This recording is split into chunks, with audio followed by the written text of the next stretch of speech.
Hey guys, Raven Knight here. This was going to be an update video, and I will tell you a few updates about the channel in it, but what I really want to talk about here is an answer to a big question that I want to answer here. And this isn't scripted. This isn't something that I've written out and really thought about, so excuse me if I pause or think things over, okay? But I really want to answer this big question. First, the updates, the quick updates. First of all, move is still scheduled for the end of the month. My next For Honor and Glory chapter is going to happen as a celebration to that move. So if you're wondering where the next chapter is, wait for the end of the month. That's when I'll have it out. Secondly, more merchandise is on the way. Hannah's working on some new chibis and art that I'm going to put on some merchandise that I'm going to give out there. Please consider supporting the channel, guys. Please consider supporting me and her so that we can continue to make cool stuff and so that I can be somewhat financially stable when I move, because I'm bleeding for money. That's why I'm having to work so much. But there is that. And then also, still having a ball with making these videos, guys. The most recent video was a debunking of crack, which was a lot of fun. Had a lot of fun with that. Y'all seem to enjoy it too, which was cool. Yeah, and also another big thing, I seem to have a dedicated hater now. When I was going through some of my videos, I seem to find that all of them seem to have at least one dislike for all of them. And I'm kind of like, wow. That's quite a coincidence that each one just has one dislike at least. I think I've got a dedicated hater, which is, I feel like that's a rite of passage. I feel kind of good about that because, you know, it's like, wow, only the really big YouTube stars get dedicated haters.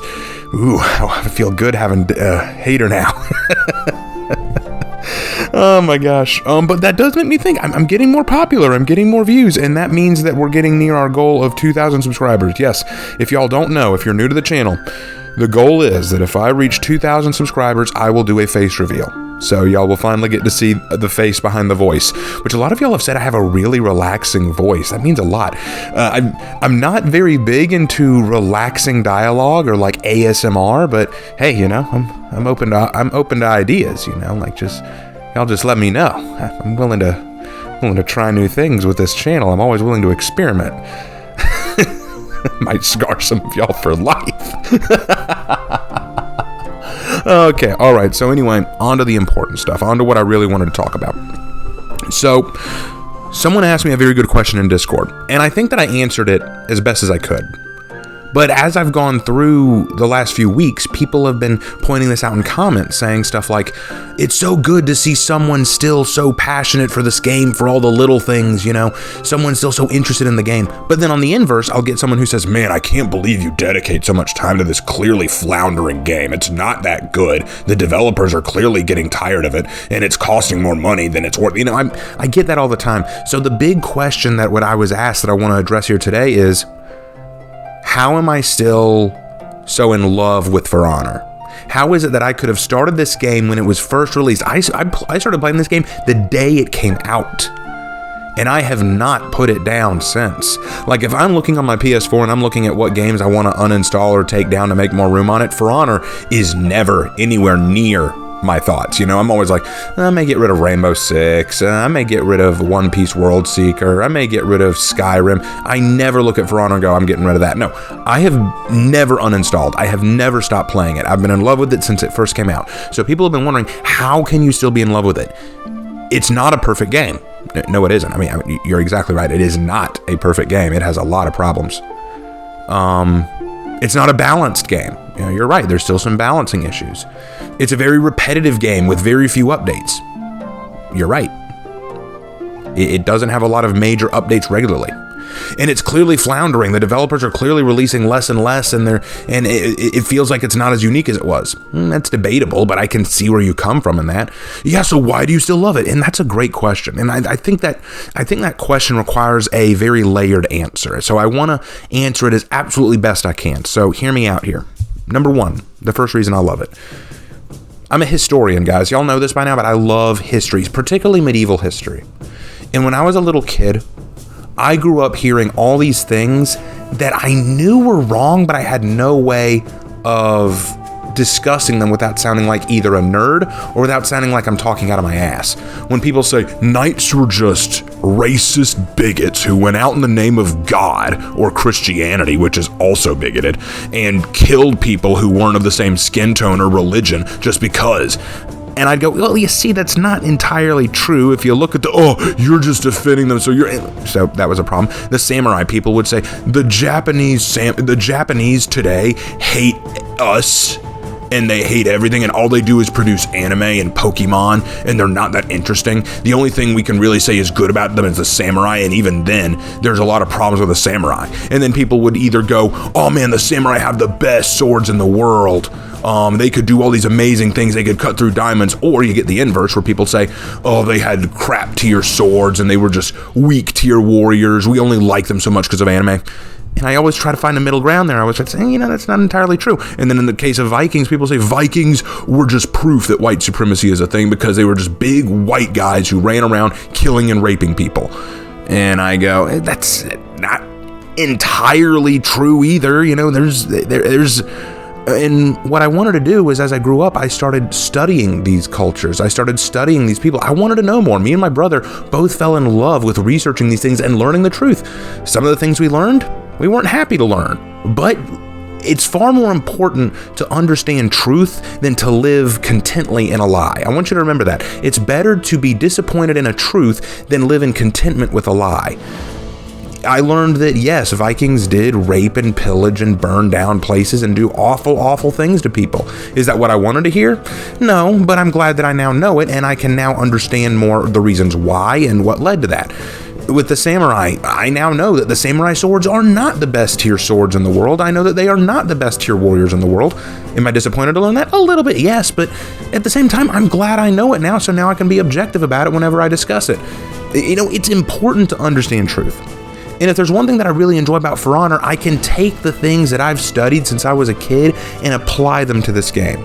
I can look at what the Orochi, the Raider, the Warden, the Kensei, the Berserker, what they're all capable of, and really say, this makes sense, or say, this doesn't make sense.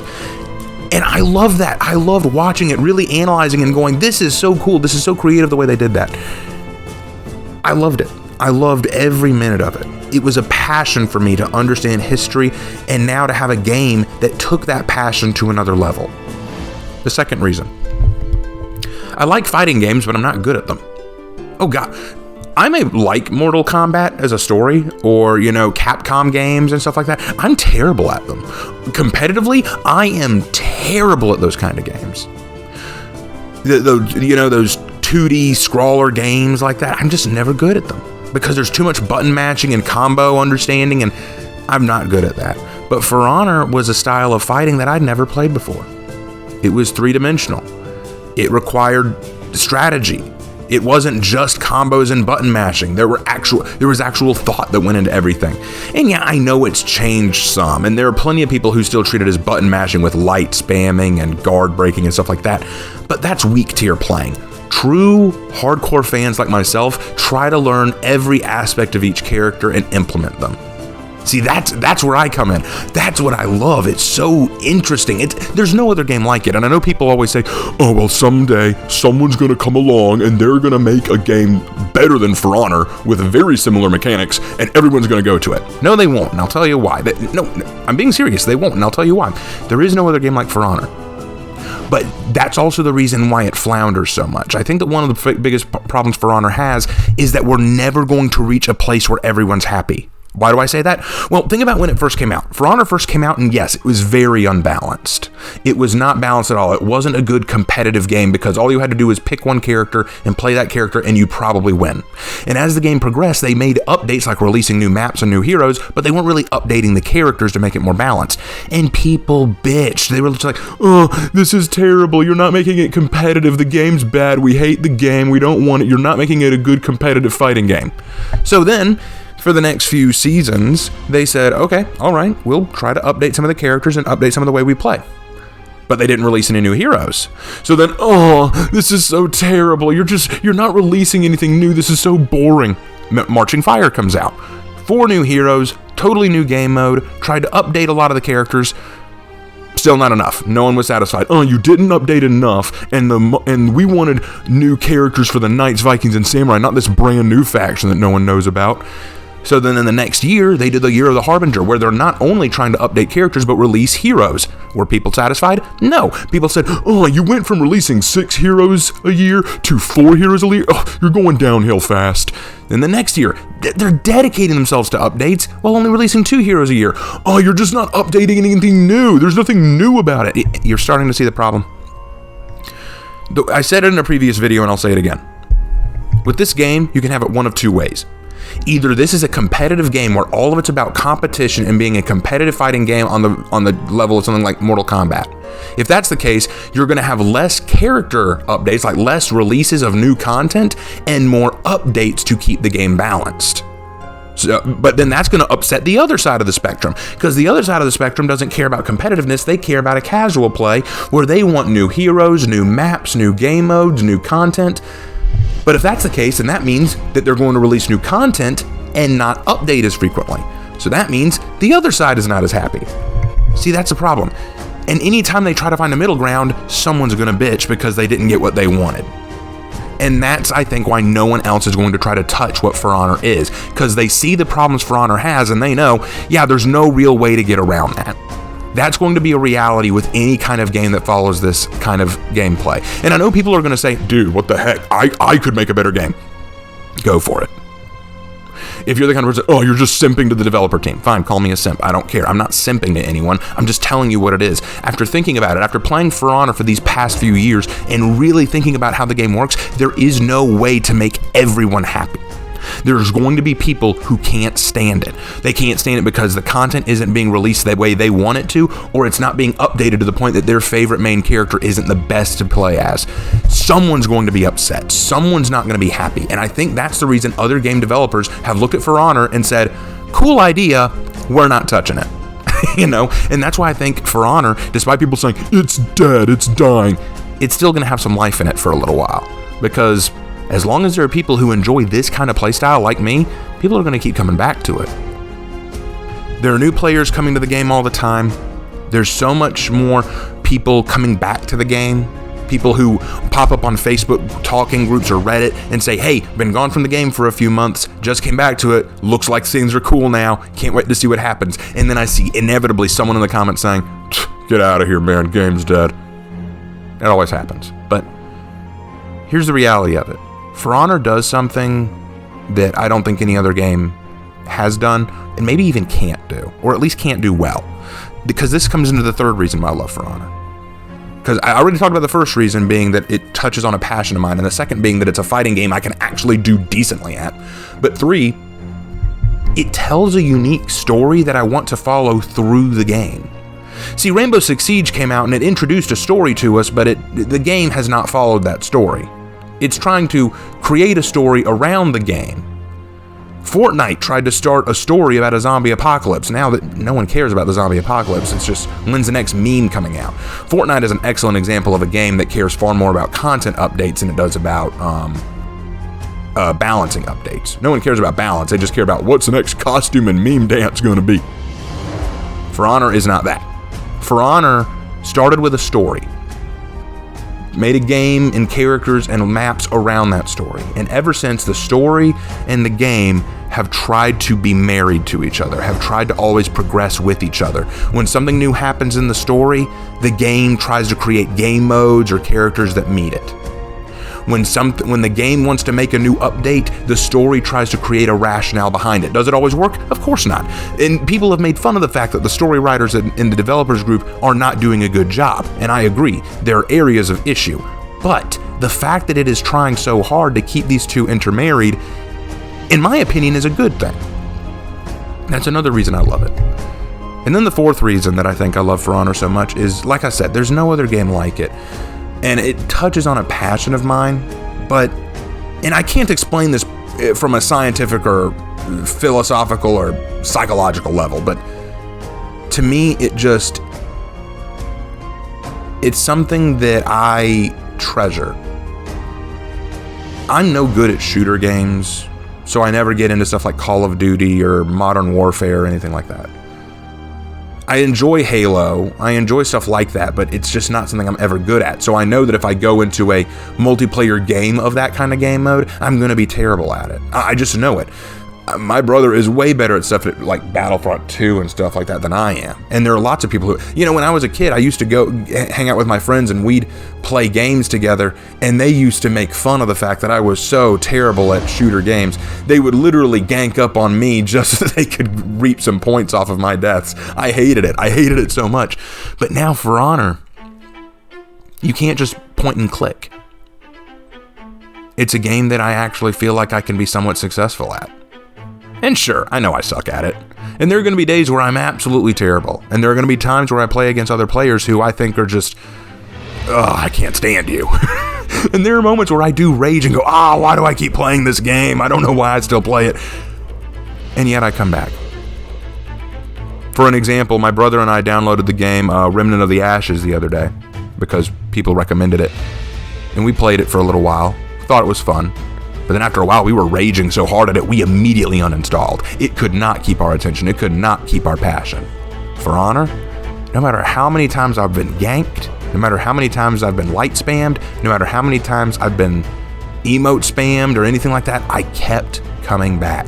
And maybe that's personal for me. Maybe there are those of you out there who go, nope, I just can't deal with that. And you're free not to. I'm not judging you for not being able to deal with it. I can understand that. Some people do not handle that well, and I get it. But for me, this is a game that I just can't give up on. And I try to be positive about every experience I have. I mean, I can look at For Honor and say, yeah, it does look like the developers aren't releasing as much. Yeah, it does look like we're not getting as many unique things.